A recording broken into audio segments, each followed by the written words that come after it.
Irmãos, irmãs, que Jesus, o Divino Mestre, possa envolver-nos em suas bênçãos, trazendo aos nossos corações e mentes o equilíbrio e a paz necessários. O século XIX encontrava-se sob o impacto da primeira Revolução Industrial. Uma verdadeira modificação no âmbito da vida das pessoas, das sociedades, das coletividades, sobretudo na França e na Inglaterra, onde esta revolução, num primeiro momento, tiveram um impacto maior. As pessoas encontravam-se em condições de vida as piores possíveis. E as de trabalho seguiam na mesma esteira. Muitos perdiam a vida frente às condições desumanas de trabalho que predominavam então, principalmente nas minas de carvão, na Inglaterra e na França, em que era empregado de preferência crianças e mulheres em função dos custos menores e que acabavam morrendo de forma muito rápida devido às condições drásticas de trabalho. E em função disso, o desespero tomava conta das vidas e dos corações, e as pessoas passavam a perder o interesse pela vida e passavam a se questionar se havia algum objetivo em estar vivo, se havia algum porquê em estar na Terra, face às provações tremendas que enfrentavam. E justamente nessa hora em que as dificuldades da humanidade como um todo eram tremendas e as lágrimas dos seres humanos um tanto pungentes, é que os céus se abrem e Deus manda à terra uma mensagem de esperança para as suas criaturas. É quando começam a se vulgarizar em todas as partes do mundo, da América do Sul a do Norte, em todos os países europeus, em muitos pontos da África, da Ásia e da Oceania, inúmeros espíritos que passam a evidenciar a sua existência através do contato mediúnico, através da fenomenologia mediúnica, renovando a visão do ser humano acerca de si próprio, acerca do mundo em que vive e acerca do seu papel e do seu lugar no universo. A partir destes contatos, dessas comunicações espirituais, nasce uma doutrina eminentemente consoladora que vai ser batizada, que vai ser denominada de doutrina espírita ou espiritismo. Nascendo na segunda metade do século XIX, precisamente no ano de 1857, quando vem ao lume o Livro dos Espíritos, a obra que marca o nascimento do espiritismo na Terra, esta doutrina vinha trazer para os seres humanos a esperança que haviam perdido e responder, na medida do possível, ao questionamento acerca da existência de um objetivo para a vida e ao questionamento do porquê de estarmos na Terra e, em muitas circunstâncias, enfrentarmos todo um conjunto de dificuldades, de provas, de desafios, de dores, de dramas, das quais nenhum ser humano, em função da sua condição, consegue escapar. O Livro dos Espíritos constitui um verdadeiro tratado de espiritualidade e sabedoria superior, que apresenta um grande diálogo da materialidade com a espiritualidade, do mundo visível com o mundo invisível, dos espíritos encarnados com os espíritos desencarnados e que se encontravam num horizonte de conhecimento e entendimento muito mais amplo do que os homens de então se encontravam. E, a partir deste diálogo, é que surge esta doutrina que apresenta inúmeras respostas aos porquês humanos e, sobretudo, grande consolação ao coração que sofre. Uma dessas questões se adapta, se adequa à nossa fala desta tarde, que é a questão 132 do Livro dos Espíritos, na qual Allan Kardec, que foi o codificador da doutrina espírita, interroga os imortais. Qual o objetivo da encarnação dos espíritos? Por que os espíritos encarnam ou reencarnam? Por que os espíritos têm que vir para a Terra? E os imortais respondem: Deus lhes impõe a encarnação com o fim de fazê-los chegar à perfeição. Para uns é expiação, para outros missão. Mas, para alcançar essa perfeição, tem que sofrer todas as vicissitudes da existência corporal. E nisso é que está a expiação.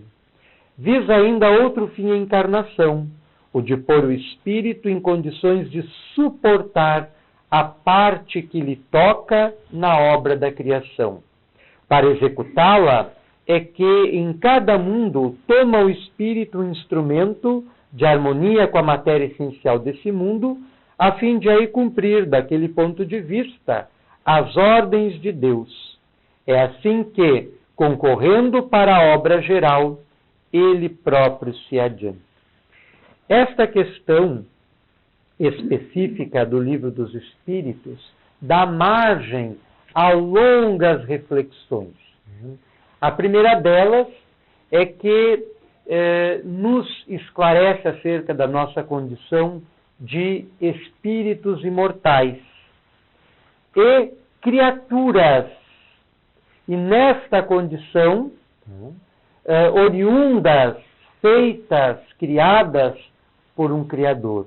Então nós estamos inseridos dentro de um plano, dentro do universo, dentro de um plano muito maior, que é o plano estipulado por Deus para todos os seres e para todas as coisas existentes. Então essas duas questões, a de termos um Criador e a de sermos, enquanto criaturas, espíritos imortais, o que quer dizer que tivemos um princípio, mas não teremos um fim, o que é diferente do termo, da expressão eterno ou eternidade. Deus é eterno, o espírito não, o espírito é imortal. Porque a palavra eternidade implica a noção de não haver limite no tempo, não haver um começo, não haver um meio, não haver um fim. É algo eterno. Por isso que Allan Kardec, quando faz um estudo sobre a divindade, a natureza da divindade, a natureza do psiquismo divino, no livro A Gênese, que este ano, 2008, está de aniversário, já que ele foi publicado em 1868, e a última obra da codificação espírita, a última obra que Allan Kardec publicou antes de desencarnar. Ao todo, formam 5 obras, o Pentateuco kardeciano, começando pelo Livro dos Espíritos, seguindo pelo Livro dos Médiuns, em 1861, o livro O Evangelho segundo o Espiritismo, em 1864, o livro O Céu e o Inferno, ou A Justiça Divina segundo o Espiritismo, em 1865, e A Gênios, Milagres e as Predições segundo o Espiritismo, em 1868.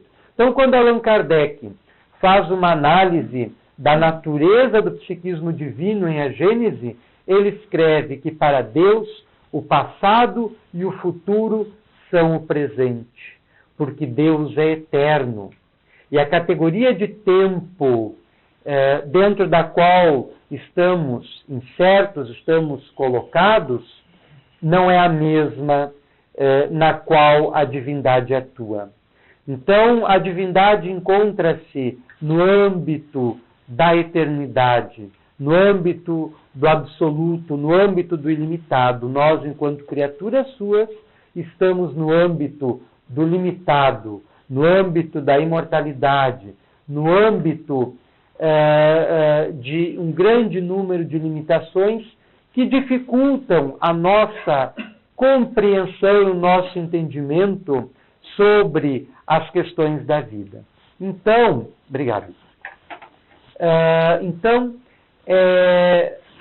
Nós somos seres imortais. Isto é, tivemos um início, mas não teremos um fim. Né? O nosso fim como coloca a entidade que respondeu ao questionamento de Kardec, é a perfeição que um dia nós alcançaremos.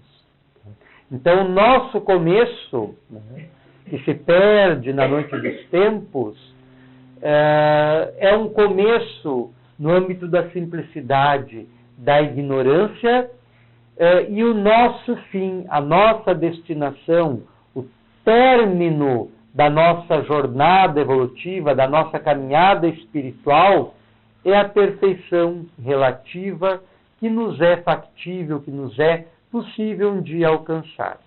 Então, nesta questão 132 do Livro dos Espíritos, nós temos que nós somos criaturas de Deus, que nós somos espíritos imortais e que estamos na Terra com o objetivo de desenvolvermos o nosso ser, buscando a finalidade que o nosso Criador assinalou para a vida, que é a perfeição. Né?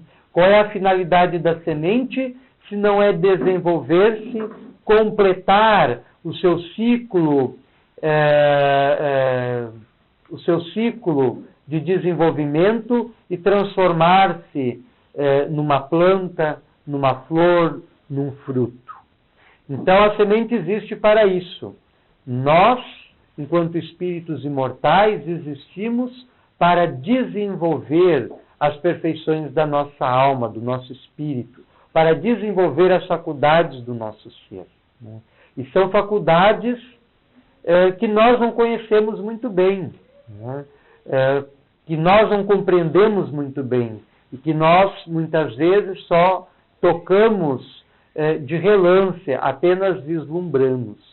No século XX, e agora no século XXI, em que as ciências no campo do psiquismo avançam cada vez mais, está descortinada para o ser humano um conjunto de faculdades que até então eram ignorados. Pessoas que ao longo de toda a história demonstraram possuir essas faculdades e que foram ou incensadas por elas, foram colocadas nos grandes patamares da cultura, da religião, da sociedade, da filosofia, do pensamento, ou foram perseguidas em função delas, foram torturadas em função delas, foram mortas em função delas. Como as bruxas no período medieval e no período moderno da nossa história, que sofreram grande perseguição por parte da Igreja Católica, principalmente pelo organismo inquisitorial que ela instaurou, para perseguir mulheres e homens que apresentavam faculdades que a normalidade das pessoas de então não apresentavam. E por serem diferentes, acabaram sendo vítimas, né, de preconceito, de perseguição, e tiveram muitas vezes suas vidas ceifadas em função disso. Como ocorreu também com os primeiros cristãos na antiguidade, no primeiro século, no segundo e no terceiro da era cristã, no qual, por adotarem uma doutrina e um conjunto de ensinamentos que diferia do predominante, foram objeto de perseguição e acabaram muitos deles mortos, martirizados nos circos, né, nos anfiteatros, a exemplo do Coliseu Romano, em que dezenas de milhares de cristãos eram sacrificados em eventos públicos esportivos, conforme são as Olimpíadas na atualidade, e que eram vítimas dessa perseguição por serem diferentes. Então, na atualidade, as ciências do campo do psiquismo descortinam para o homem uma melhor compreensão acerca dos seus potenciais, que são infinitos, e de faculdades que até então eram ignoradas, né? E se fazia um esforço por ignorá-las e por relegá-las ao que passou a se chamar de sobrenaturalidade. Sobrenatural. Allan Kardec, quando escreve o Livro dos Médiuns, em 1861, no segundo capítulo, se não estamos equivocados, ele intitula-o da seguinte forma: do maravilhoso e do sobrenatural, onde ele coloca que o sobrenatural não existe.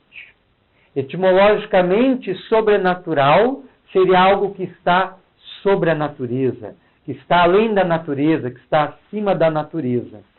Sendo a natureza criação divina, como todos nós o somos, a sobrenaturalidade ou sobrenatural estaria fora de Deus, por estar além da natureza, o que o Espiritismo rejeita. Porque nada está fora desse plano, desse projeto traçado por Deus para as suas criaturas e para as coisas por Ele criadas.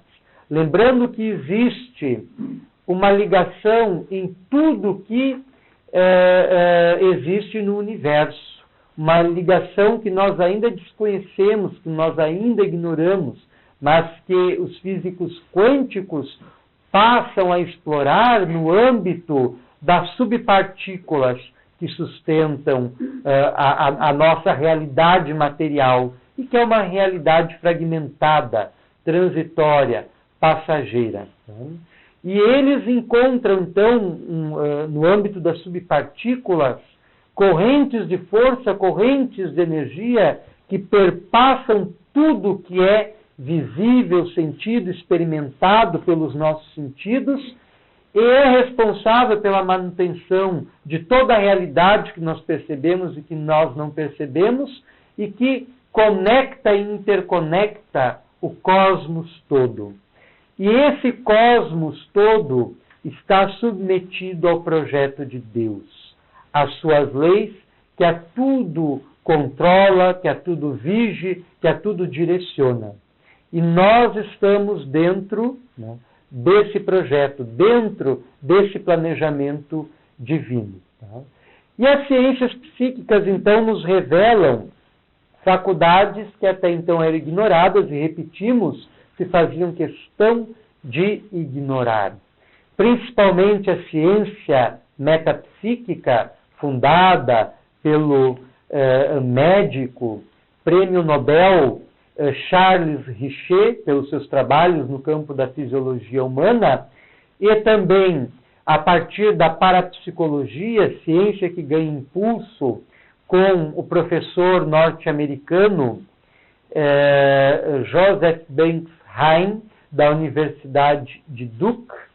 Essas duas disciplinas, a metapsíquica no final do século XIX, início do século XX, e a parapsicologia a partir da década de 30 em diante até os nossos dias, desvendam todo um conjunto de potenciais dos seres humanos que era ignorado, que era desconhecido.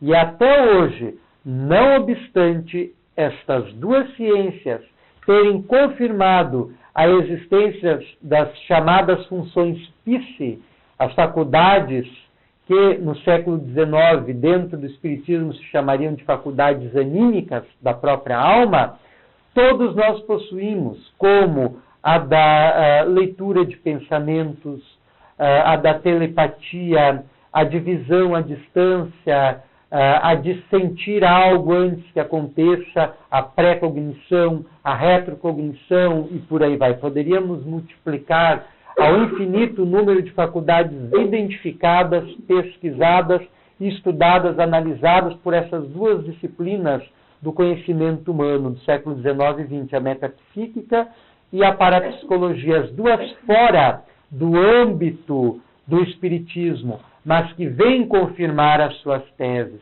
que vêm confirmar que o ser humano não é apenas o seu corpo, que o ser humano não é apenas os seus 5 sentidos, que o ser humano é algo muito além. E essas faculdades mostram o potencial indevassado ainda da nossa alma, os poderes do nosso espírito, que nós teimamos e recusamos em reconhecer, em identificar, em trabalhar, em educar e em desenvolver. E todos eles, é importante frisar, estão subordinados ao nosso espírito, à nossa mente, ao nosso pensamento. À medida que nós vamos nos desenvolvendo, essas faculdades vão aflorando de forma natural. Por isso, muitas vezes, no nosso dia a dia, às vezes nada dá certo para nós, temos dificuldades inúmeras, só acontece, entre aspas, coisa ruim, doença atrás de doença, tragédia atrás de tragédia, a gente ouve alguém dizendo: isso é coisa espiritual, tem que desenvolver mediunidade, tem que ir na sociedade espírita que lá vão te resolver esse problema. É uma visão equivocada, né?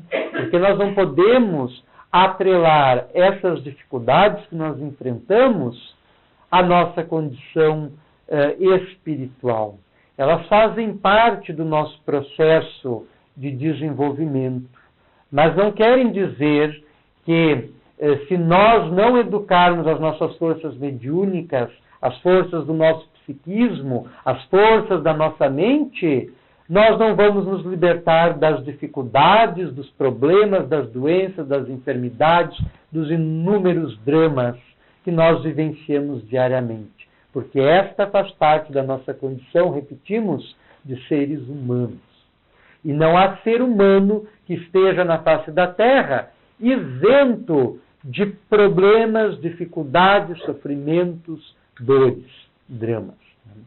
Mas, evidentemente, que muitas vezes as dificuldades que nós enfrentamos no nosso dia a dia poderiam ser melhor solucionadas se nós nos voltássemos para a educação do nosso espírito.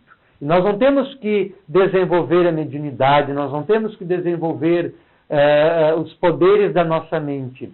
Nós temos que educar o nosso espírito. Nós temos que educar o nosso pensamento.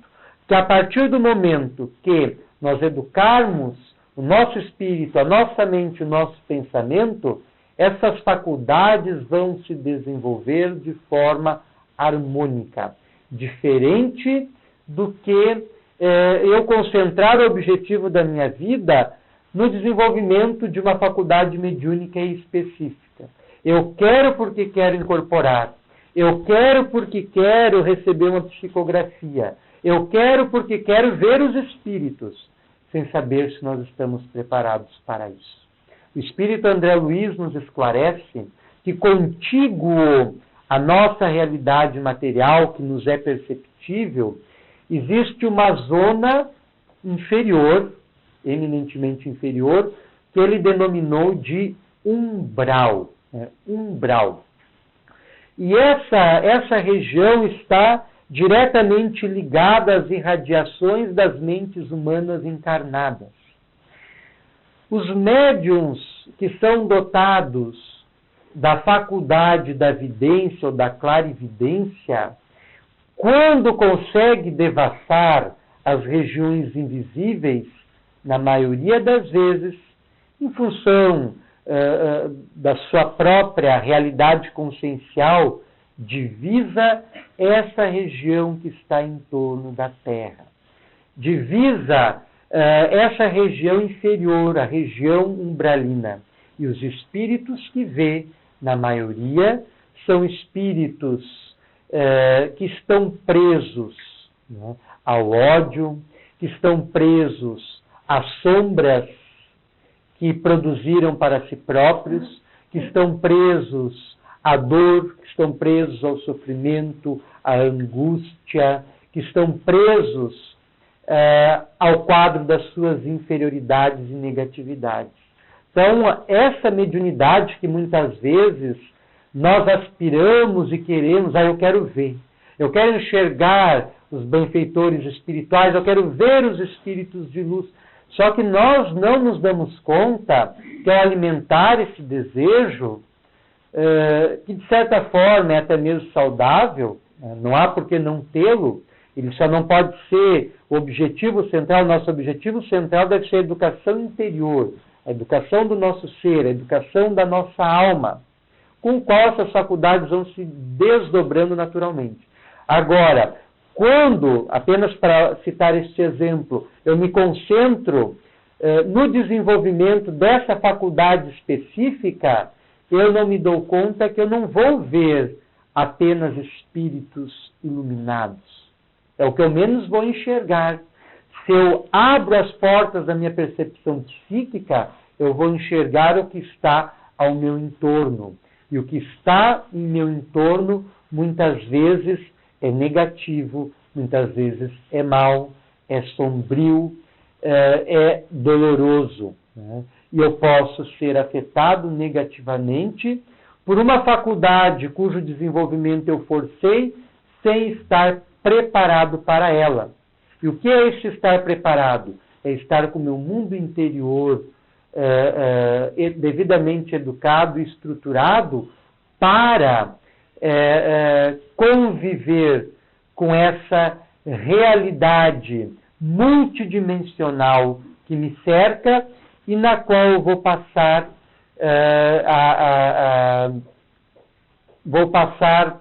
a vislumbrar, vou passar a identificar, vou passar a perceber. Os médiuns que são dotados dessa faculdade, como em um grau bem acentuado, como é o caso do Divaldo Franco, José Raul Teixeira, como era o caso do Chico Xavier, de Ivone Pereira, de inúmeros outros médiuns, eles vieram com uma missão específica para desempenhar no campo da mediunidade. Estavam preparados para isso. E mesmo assim enfrentaram dificuldades dolorosíssimas no capítulo da compreensão da mediunidade que eles vivenciavam, porque viam coisas que as outras pessoas não viam e por isso eram taxadas de loucos, de perturbados, de estar enfrentando algum distúrbio psíquico e muitas vezes encaminhados para médicos psiquiatras. Então, viam, né, esse mundo espiritual contíguo e, mesmo estando preparados para aquilo, sofriam esse impacto de forma muito perturbadora. Então, nós precisamos voltarmos para a intimidade do nosso ser, educar a nossa alma para que esses potenciais possam eclodir, possam manifestar-se e possam desenvolver-se de forma natural, a partir do centro educacional das nossas almas, não forçando a eclosão dessas faculdades sem estarmos para elas devidamente preparados. Então, as duas ciências que citamos, a metapsíquica e a parapsicologia, estudaram casos de médiuns e de paranormais que possuíam algumas faculdades desenvolvidas a um grau extremado, como é o caso do famoso paranormal norte-americano chamado Ingo Swann, né, que conseguiu, no período ainda da Guerra Fria, em que Estados Unidos e a extinta União Soviética rivalizavam-se entre si, e essa rivalidade se manifestava na corrida armamentista, na corrida nuclear, na corrida espacial, também numa corrida parapsicológica. o que os livros de história, infelizmente, não dão conta. Porque nós não aprendemos isso na escola e não aprendemos isso nas faculdades. Mas houve sim, embora também se tente ocultar isso, uma corrida parapsicológica protagonizada por essas duas superpotências no período imediatamente posterior à Segunda Guerra Mundial, depois de 1945. Tanto os Estados Unidos quanto a extinta União Soviética investiram maciçamente em pesquisa e em estudos no campo da paranormalidade humana. Ingo Swann foi um caso que foi muito utilizado, inclusive pelo exército norte-americano, para, com os poderes do seu espírito, conseguir identificar bases soviéticas secretas, né, em algumas ilhas do Pacífico Norte, na região da Melanésia e da Micronésia. E ele conseguiu fazer isso com sucesso. Já quando a União Soviética estava se abrindo, eram os tempos da reabertura política, perestroika, glasnost, e a Guerra Fria arrefeceu, Ingo Swann passou a trabalhar em outros setores da pesquisa norte-americana e conseguiu identificar com 6 meses de antecedência do que os satélites da NASA os anéis de Júpiter, porque até então não se sabia que Júpiter possuía anéis. Sabia que o planeta Saturno, sim, por serem esses anéis bem visíveis. Mas os de Júpiter só o são por telescópios que têm um alcance de visão maior do que os telescópios que se tinham na época.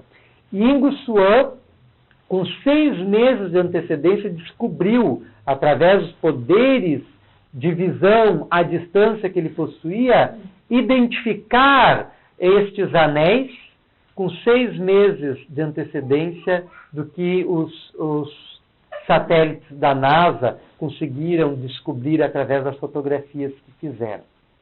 E da mesma forma, na União Soviética, inúmeros médiuns e paranormais foram perquiridos, estudados, analisados. Talvez a mais conhecida seja Nila Kulagina, que era dotado de uma faculdade surpreendente de movimentar objetos pelo poder do pensamento, com a força do pensamento. É claro que objetos pequenos, mas movimentava visivelmente e conseguia, inclusive, mantê-los suspensos no ar, com o poder do pensamento. E há documentos sobre isso, há inclusive vídeos sobre isso, e não há como negar. Então, esse interesse político, estratégico que essas duas superpotências manifestaram sobre os potenciais dos seres humanos, mas utilizando-os para fins menos nobres. Em função das condições morais que preponderam na Terra, em que o ser humano ainda é uma criança, em que o ser humano ainda está próximo dos seus antepassados imediatos, dos tempos pré-históricos, dos tempos da caverna, em que muitas vezes assoma toda a animalidade, cujo atavismo ainda prepondera nos seres humanos, e a agressividade e as paixões fortes da matéria exerce o seu império sobre o homem, é que nós conseguimos compreender por que as faculdades mediúnicas, anímicas, paranormais, parapsíquicas ainda não se desenvolveram mais amplamente. Todos nós, fazendo um rápido exame sobre a nossa vida e sobre o nosso dia a dia, nós vamos constatá-la presentes em nós, né? Muitas vezes, quando estamos conversando com alguém que é muito próximo a nós, com o qual nós temos uma relação profunda, uma empatia energética, digamos assim, às vezes nós pensamos algo e a pessoa no mesmo tempo responde ao pensamento e nós respondemos, mas eu ia dizer isso agora. Então isso que é simples e acontece diariamente nos lares de todo o planeta, isso revela uma comunicação que não passou pelos sentidos, não passou pela audição, né, não passou pela fonação, não passou pela visão, mas houve comunicação, né? Os espíritos se comunicaram, os pensamentos se tocaram, se fizeram compreender. Então só este exemplo demonstra os potenciais que o futuro na Terra nos reserva. Às vezes, observando os desenhos, os filmes que passam na televisão e no cinema, mostrando pessoas que possuem poderes específicos que a normalidade das pessoas não possuem, nós relegamos ao terreno da ficção científica. Só que nós não podemos olvidar, esquecer, que as obras de Júlio Verne, que foram escritas lá no século XIX, também eram tidas como ficção científica, mera ficção científica, só que se tornaram realidade no século XX, como o submarino, os foguetes e as naves espaciais, as roupas de mergulho, as sondas investigativas, o telefone, por aí vai. Então, o Espírito Emmanuel, certa feita, inclusive num programa televisivo, o Pinga Fogo, que existia na extinta TV Tupi, e ao qual Chico Xavier compareceu por 2 vezes, na década de 70, se não estamos enganados, e que foi os momentos de maior audiência daquele programa, tendo que ser reprisado várias vezes ao longo dos meses que se sucederam à visita do Chico Xavier àquela emissora. Então, numa das colocações do Chico naquele programa, ele dizia que o Espírito Emmanuel considerava que a grande renovação social para os seres humanos, a grande renovação aguardada para os espíritos, viria através da arte. E é o que nós estamos vendo na atualidade através da cinematografia e das telenovelas, que têm explorado cada vez mais a temática das coisas espirituais. É difícil a Rede Globo, por exemplo, no conjunto das suas novelas, não explorar, mesmo que o conjunto da novela, que a temática da novela não seja este, é difícil não explorar alguma questão relacionada à vida após a morte, à reencarnação, à comunicação com o mundo espiritual, à interferência que a gente sofre o tempo inteiro dos espíritos. Então, de certa forma, o vaticínio, a profecia do médium mineiro, feita pelo seu mentor espiritual, vem se concretizando na atualidade terrena, que é através deste meio, que não é à toa que são chamados de meios de comunicação de massa, porque atingem, alcançam um grande número de pessoas, são aos poucos introjetadas noções da vida espiritual. Né? Jesus, quando falava em parábolas, colocava nas parábolas que contava noções da espiritualidade. E o mesmo acontece em muitos filmes, em muitas novelas, em muitos programas televisivos. Que vem a serviço, ainda que sem esse objetivo, mas acabam vindo a serviço da disseminação desses princípios espirituais que vão ajudar o ser humano a compreender melhor a si mesmo, os poderes do seu ser e a manipulá-los melhor. Né? Se hoje nós pudéssemos ver os pensamentos como os espíritos que nos cercam veem, porque eles não precisam escutar aquilo que falamos para nos compreender, eles nos veem e nos compreendem, porque os nossos pensamentos se materializam no campo de força que existe em torno do nosso ser, como produto das irradiações das forças exteriorizadas pela alma, pelo espírito. Então, os espíritos nos veem e nos conhecem, em função dos pensamentos que nós estampamos o tempo inteiro em nosso entorno. E esses pensamentos revelam a nossa natureza íntima. Assim como os comportamentos que nós manifestamos no nosso dia a dia, de certa forma, revelam um pouco da nossa essência, da nossa natureza. E nós precisamos, nós viemos para a Terra, como esclarece a questão 132 do Livro dos Espíritos, em primeiro lugar, para, através dos nossos esforços, buscarmos o nosso aperfeiçoamento constante. Buscarmos a perfeição, que é o plano de Deus, que é o plano do Criador para nós. E nós faremos isso através do estudo constante, da leitura incessante, da oração diária, da vigilância dos nossos pensamentos, da educação das nossas forças interiores, do controle sobre as irradiações que nós emitimos. Estima-se que nós produzimos diariamente cerca de 60 mil pensamentos. Nós produzimos cerca de 60 mil pensamentos por dia.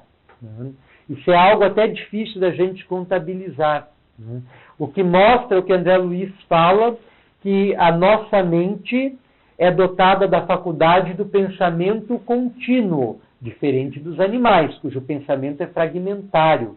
Os animais, embora estejam a caminho da sua individuação, o seu pensamento é fragmentado, porque eles não atingiram a mesma condição que a nossa. Nós não, nosso pensamento é contínuo. E calcula-se que nós produzamos cerca de 60 mil pensamentos por dia. E nós não temos controle nem sobre 1/10 destes 60 mil pensamentos que nós produzimos. Por isso, quando Jesus recomenda a oração e a vigilância, ou melhor dizendo, a vigilância e oração, ele estava chamando a atenção para essa realidade interior do ser humano. Porque o homem é os seus pensamentos. Buda dizia, o homem é aquilo que pensa, porque o pensamento revela o interior do homem, revela a essência da alma. Então nós precisamos